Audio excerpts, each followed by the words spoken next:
Hi, Boomiverse. My name is Hunter Wiedemeyer, a software engineer here at Boomi. And in this video, I'm going to cover how and why you might want to consider including notify steps in your process design for troubleshooting.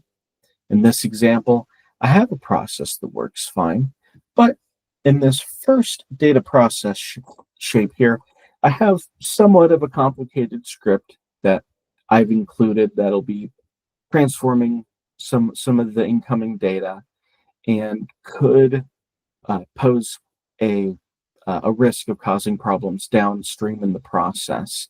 And while I've reached a certain confidence level in my testing, I would still like to at least implement some additional monitoring, if you will, of the process in order to capture the input and the output of that data process shape in the process logs, and at least the first version deployed before any uh, uh, subsequent shapes interact or transform this data. It would be nice, at least for the first version of this process deployed, if we could capture that in case something does come up, we can be on top of it.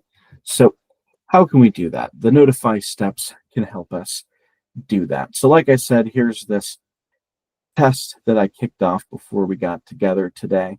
And as you can see, we have green across the board, but we want to add our notify steps. So let's go ahead and do that here together. So go ahead and add this first one before.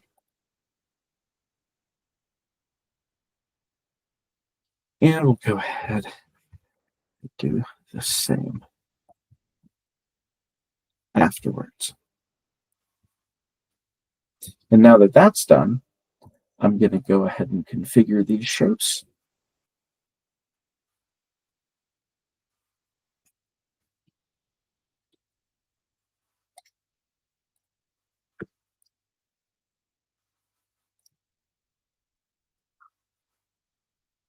So what I've done there is I've set our message variable here, just this one, and then the variable itself is our current data. Pointing out the message level here, we can specify where in how the process log is going to log these. Is it going to be at the information level, log, warning, or error log? Leave this first one as information. For the second one, we're going to set up our message and variable the same.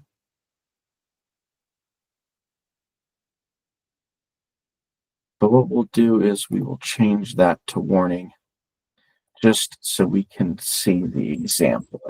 In this example, the difference between the two.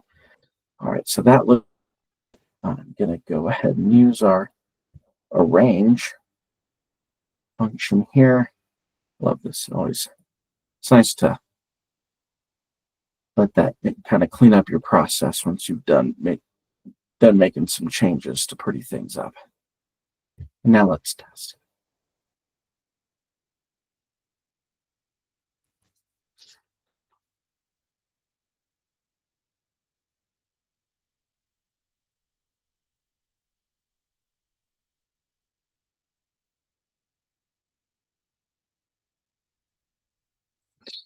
All right, green across the board again.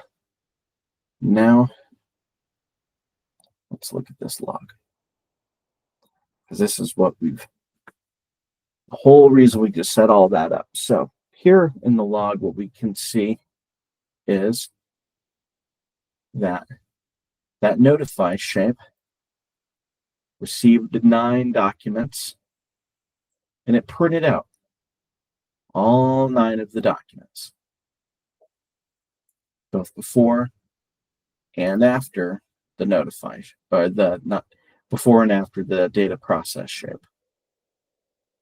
One of the key differences here, we can at least see that this combine, which is one of the things that data process is doing, is working. We can see that the notify shape received 9 documents, whereas or at least this first notify shape received 9 documents.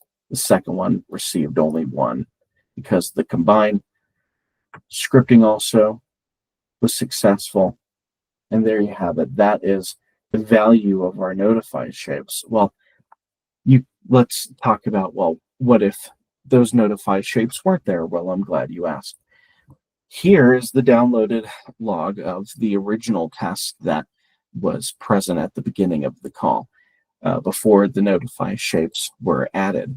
We can see here our data process shape is logged, but what we can't see is we can't see the incoming data or the output of what that data process shape received and what it did with it, what it produced. Um, just in this test, we're only working with 9 documents in this example, but in many different implementations, there can be many more documents that could be coming through. We're capturing a set of those and being able to see what is coming in and what is coming out to pick up data errors and highlight things that might affect the process downstream. Can be very helpful in your troubleshooting. That's all for now. Thank you for your time.